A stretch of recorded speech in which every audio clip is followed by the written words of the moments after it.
Oi, gente, tudo bem? Hoje eu tô aqui para falar a respeito de uma coisa muito interessante. Eu queria falar a respeito da sabedoria que está contida dentro da declaração Eu não sei nada. Como assim, né?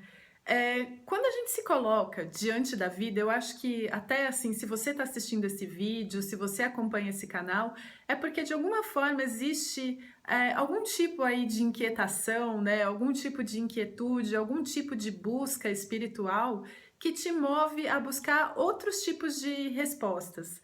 Então, no sentido de que, sei lá, de repente a gente trilhou e viveu até hoje, né? De certa maneira, e aí chega um ponto da nossa vida em que a gente faz aquela pergunta: será que não existe uma outra maneira de viver a vida? Será que eu não poderia ser mais feliz e mais pleno se eu tivesse fazendo outras escolhas? E aí, nesse sentido, eu acho que a gente tem muito medo, né, de fazer grandes perguntas. Porque até assim, eu fico pensando na própria ciência, né, nos estudos das universidades, enfim. Chega sempre um ponto da ciência em que não tem pesquisa na área, não tem conhecimento, não tem definição. E o que eu me lembro assim da universidade, dos professores, é que eles não conseguem chegar e falar diante de uma sala de aula assim, olha, a respeito disso aqui, eu não sei. Até eu, assim, fico me observando na posição de professora, quando eu dou aula também, né, de línguas, eu fico, às vezes o aluno faz uma pergunta e eu fico pensando, eu fico flagrando essa minha resistência a usar a frase, isso aqui eu não sei. E na verdade, o eu não sei, ele contém muita sabedoria, porque é nessa postura do eu não sei que eu posso encontrar a resposta. Mas nós, assim, temos muito medo do desconhecido, porque a gente não sabe o que vai estar lá do outro lado. Como será esse outro lado? E na verdade, no fundo, né, o desconhecido é como se fosse uma ponte para que eu chegue ao conhecimento. Porque como eu posso chegar ao conhecimento se na verdade eu já fechei as minhas possibilidades e acho que já conheço tudo, né?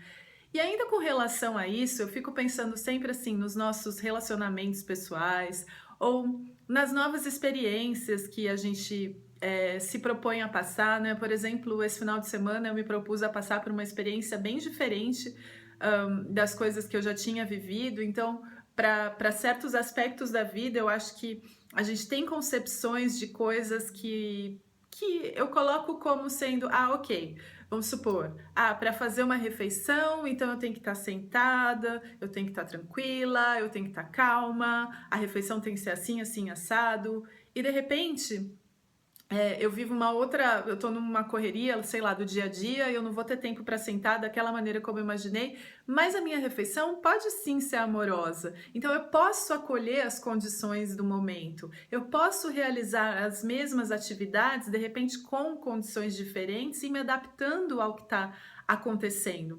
No entanto, se eu já defino que toda vez que eu como é dessa maneira, então e sempre que sai desse meu planejado, eu vou achar que as coisas não estão certas, que elas deveriam ser diferentes.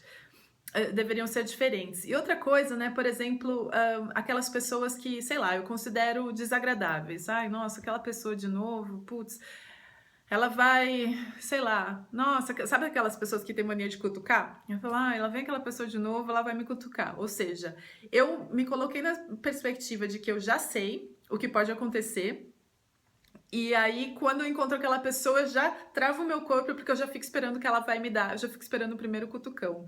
E aí eu sempre fico me perguntando, dentro dessa perspectiva, qual a possibilidade de eu viver uma coisa diferente se eu já tô me preparando para viver aquilo da maneira como eu entendo como sendo a verdade. E isso, né, estendendo um pouco mais, eu acho que a dificuldade da espiritualidade, do caminho espiritual, é justamente porque a gente acha que sabe tudo. Na verdade eu acho, por exemplo, que se eu soubesse tudo a respeito do que é Deus, do que é o amor, do que é esse caminho espiritual, então eu viveria plenamente dentro desse caminho espiritual, sem altos e baixos, né? Sem essa resistência que eu ainda percebo no meu dia a dia. E então, assim, é justamente, né, eu acho que se abrir para essa possibilidade do caminho espiritual e de viver o amor e a paz na plenitude, é se colocar nessa posição humilde de que eu não sei nada. E aí eu posso, nesse sentido, esvaziar o meu coração, esvaziar os meus pensamentos das coisas que eu acho que eu sei, que na verdade até agora, no fundo, se eu for avaliar, não me tornaram uma pessoa mais feliz, uma pessoa mais em paz. Então eu posso colocar tudo isso na mesa, eu posso estar disposta a questionar todas as minhas crenças para ver não se fazem sentido ou não, no sentido, eu tô trilhando esse caminho espiritual e eu preciso questionar minha crença para saber, o que que o, sei lá, o Osho pensaria disso, ou o que o Eckhart Tolle fala a respeito deste conceito, não nesse sentido, mas questionar as minhas crenças para que eu consiga entender se elas são crenças que me limitam, que me impedem de viver a felicidade e a paz na plenitude, ou e se elas fazem sentido, sabe? Assim, me trazem mais paz, mais tranquilidade. E aí eu posso sim trazer todas essas crenças à tona, à consciência, questionar todas elas para que eu possa de fato abrir o meu coração e vir de mãos e coração abertos para Deus, para que a espiritualidade atua em mim, para que diante de qualquer situação da vida eu não me coloque na postura de que, puxa, isso não deveria ser assim. Isso deveria estar acontecendo de uma outra forma, para que quando eu me coloco na postura de que eu não sei nada e de que tudo que está acontecendo é certo, então eu me abro para infinitas possibilidades de vivenciar e acolher o amor. Então é isso, gente. Super obrigada. Um beijo grande. Namastê.